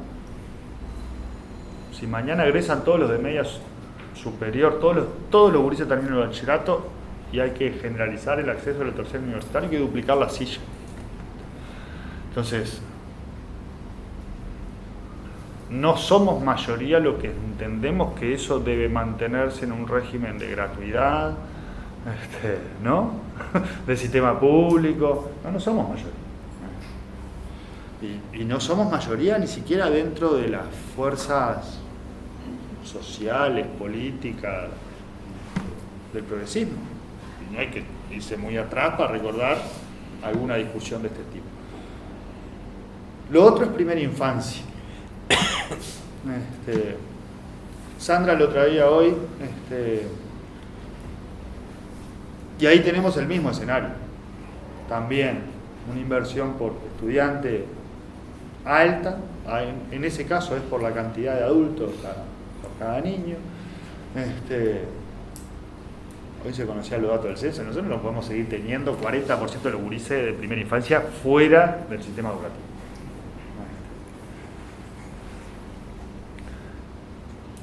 Lo tercero es esto que aparece poco, que es lo de las prácticas, porque, y yo sé que acá les estoy pisando algún dedo, porque sé que hay grupos trabajando con este tema,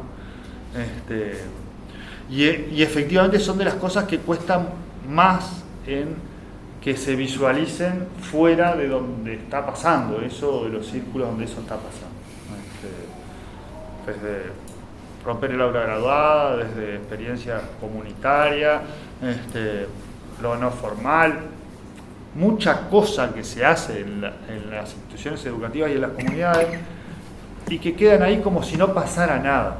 Después puede venir alguien y decirte no, porque vamos a dejar aquel lugar del docente que todo lo sabía y que le daba clase a todos igual. Y vos decís, pero ¿hace cuántos años no pasás por la puerta de una institución educativa, digamos, ¿no? Porque bueno, pero eso es porque no se está comunicando todo lo que pasa dentro de la institución.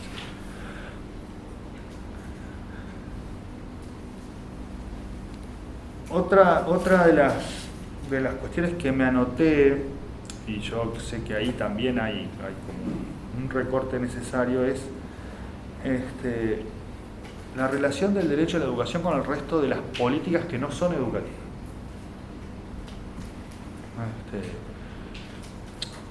Porque está la pandemia, entonces bueno, eso afectó el sistema de salud, está perfecto, está muy bien.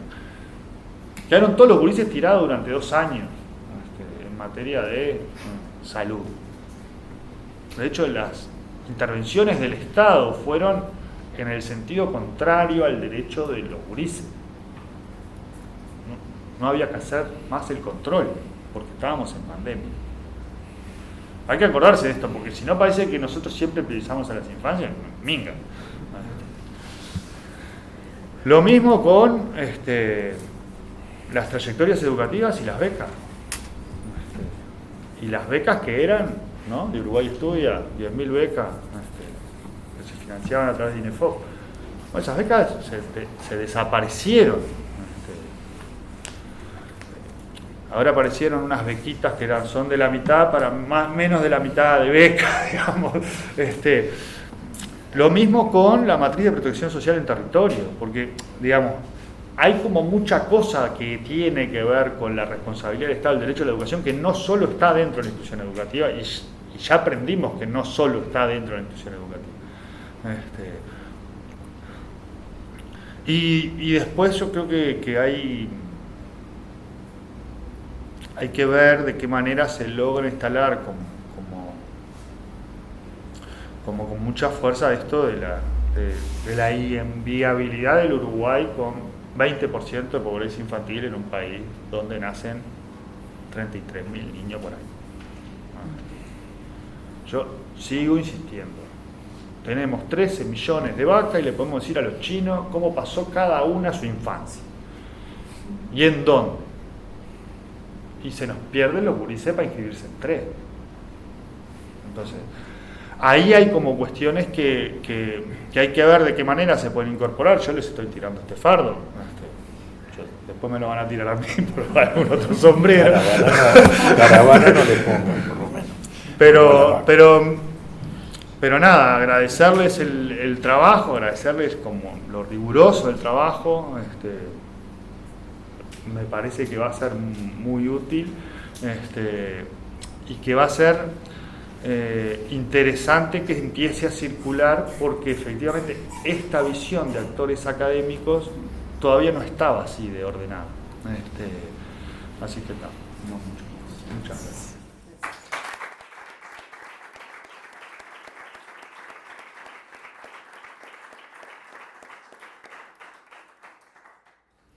Bueno, agradecer a ustedes y también a todos y a todas que forman parte de la construcción del Observatorio del Derecho a la Educación, invitar a seguir aportando a la construcción de este observatorio y a la participación de alguna manera de esta disputa político-pedagógica en torno a la defensa del derecho a la educación, ideológica también, en torno a la defensa del derecho, de esta perspectiva de la educación orientada a la justicia y la igualdad.